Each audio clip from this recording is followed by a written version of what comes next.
All right, so another day and another Biden gaffe, this one happening at the G7 summit. I'm going to let the video play for you, and then I'm going to break it down afterwards. Like always, just so you get all the little pieces of what's happening here. But just a quick setup, Biden is here with all the other self-righteous leaders, but there's something that makes Biden just a little bit different than them, and he decides it's time for him to just wander off, look out into the distance for no reason at all. Check it out.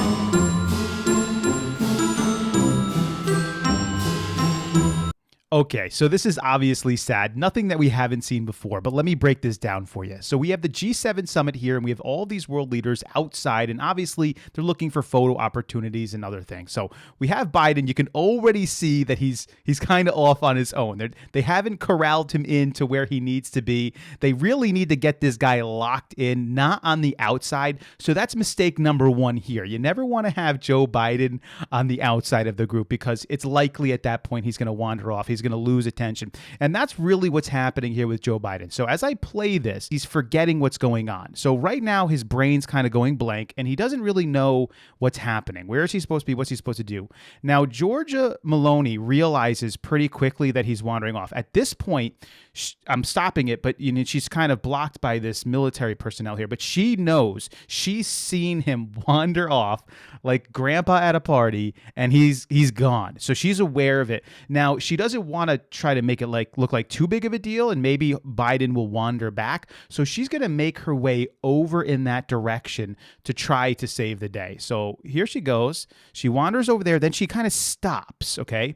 Because she's truly hoping that Biden's going to gather his mind. Now, this lets me know that she has either been informed by other individuals in the American government that Biden needs to be watched, or she's just acutely aware of the situation, more so than some of these other people who either they just don't care or they're not aware of it, but she clearly is. And at this point, I think she's hoping Biden's going to come back, but she's going to be there if he doesn't. Now, do you think Biden's going to come back?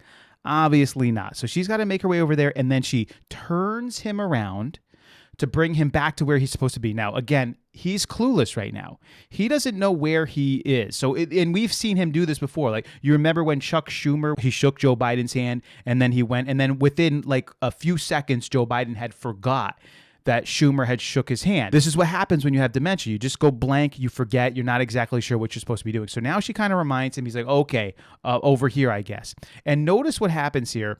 We have these other world leaders they're coming in towards Joe Biden, and then all of a sudden they flank him. Now they're probably being told, move over there. Okay, because they realize that they've got to box this guy in because he will be willing to wander wherever because, again, his mind is going blank. This is the big deal with all of this stuff. Again, not to make fun of this guy.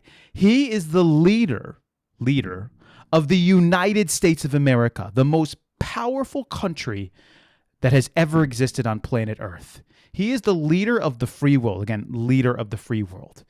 Now, we obviously understand that he is not the one making the decisions, which is dangerous in and of itself because we don't exactly know who's making these decisions. Well, we kind of do know.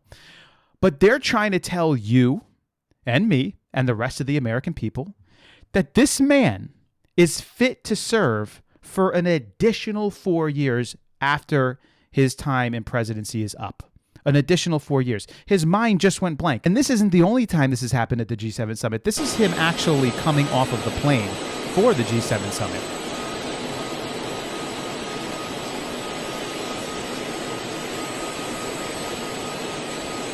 He has no clue where he's going. He does not know where to go. He's been told where to go. He's been told where to walk, and he's not walking there. You can clearly see he's being flanked here, right? This to be watched and to try to be led and corralled in the right direction, but they don't want to make it look like they're corralling him. So they're hoping at this point that Joe Biden's going to make the right decision. Is he going to make the right decision and go where he's been told to go?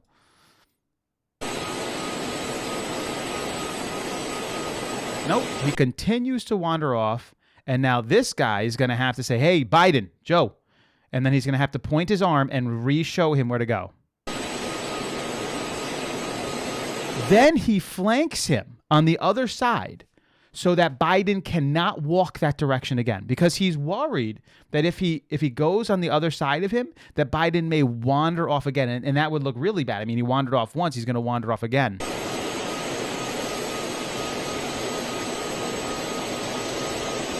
There's just no way they're going to be able to run him. I mean, they have to be dreading the upcoming debate between him and Donald Trump. They have to be dreading everything. They're literally having to flank this guy with world leaders. They're having to tell world leaders to corral him back in, move him back in, get him where he's supposed to be.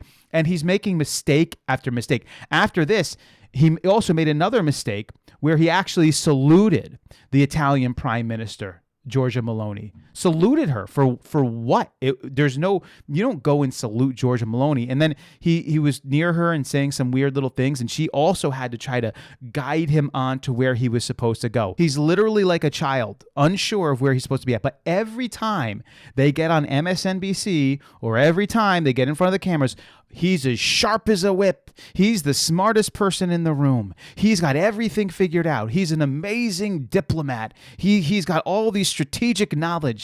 And then we watch him.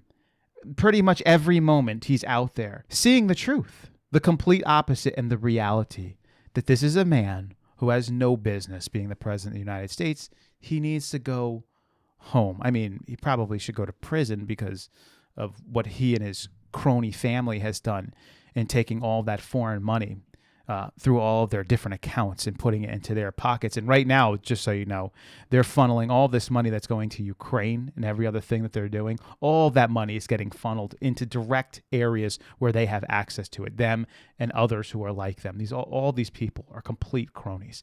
This man has no business being the president of the United States. So obvious. This is the breakdown. I hope you guys enjoyed it. If you did and you're not subscribed and you're still here now, consider subscribing to the channel. I'll catch you in the next video.